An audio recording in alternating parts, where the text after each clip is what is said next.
السلام علیکم ناظرین، welcome to my YouTube channel.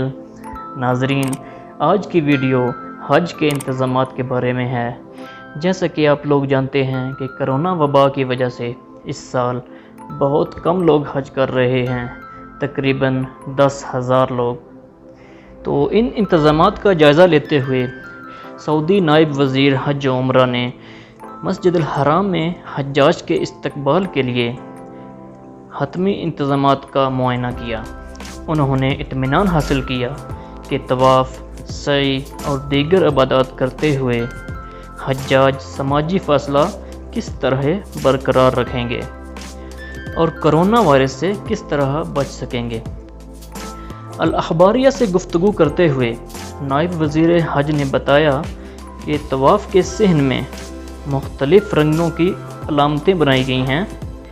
حاجیوں کو گروپوں میں تقسیم کیا گیا ہے، ہر گروپ مخصوص رنگ سے جڑا ہوا ہوگا۔ نائب وزیر نے بتایا کہ حاجیوں کے ہر گروپ کے لیے طواف کے حوالے سے الگ الگ رنگ کی علامتیں رکھی گئی ہیں۔ ہر گروپ اپنے لیے مخصوص رنگ والی علامت کے دائرے میں ہی طواف کرے گا۔ جناب وزیر نے بتایا کہ خانہ کعبہ کا طواف کرنے والوں کے مابین سماجی فاصلے کو یقینی بنا دیا گیا ہے۔ انہوں نے کہا کہ ابھی تک حج کرنے والوں میں کوئی بھی کرونا کا مریض نہیں نکلا۔ نائب وزیر حج نے کہا کہ ہنگامی صورتحال کبھی اور کہیں بھی پیش آ سکتی ہے۔ ایمرجنسی سے نمٹنے کے لیے پیشگی اسکیمیں تیار کر لی گئی ہیں۔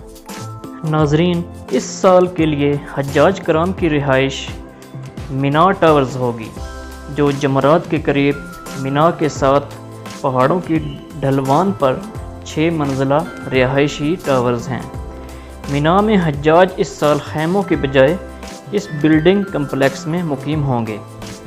اس بات کو یقینی بنانا ہے کہ حج مستقل نگرانی میں رہے گا اور اس طرح احتیاطی تدابیر آسانی سے استعمال کی جا سکتی ہیں۔ ناظرین، اللہ سے دعا ہے کہ اس سال جو بھی حج کر رہے ہیں، اللہ تعالیٰ انہیں اپنے حفظ و امان میں رکھے اور کسی بھی قسم کی وبا، جو یہ کرونا وبا پھیلی ہے، اس سے یا کسی اور تکلیف سے، بیماری سے محفوظ رکھے، اور انہی کے صدقے اللہ تعالیٰ تمام مسلمانوں کو دین کی یہ سب سے بڑی عبادت نصیب فرمائے۔ ناظرین، ہمارے چینل کو سبسکرائب کر دیں اور اس ویڈیو کو لائک ضرور کریں اور بیل آئیکن کو ضرور دبائیں۔ تب تک کے لیے اللہ حافظ۔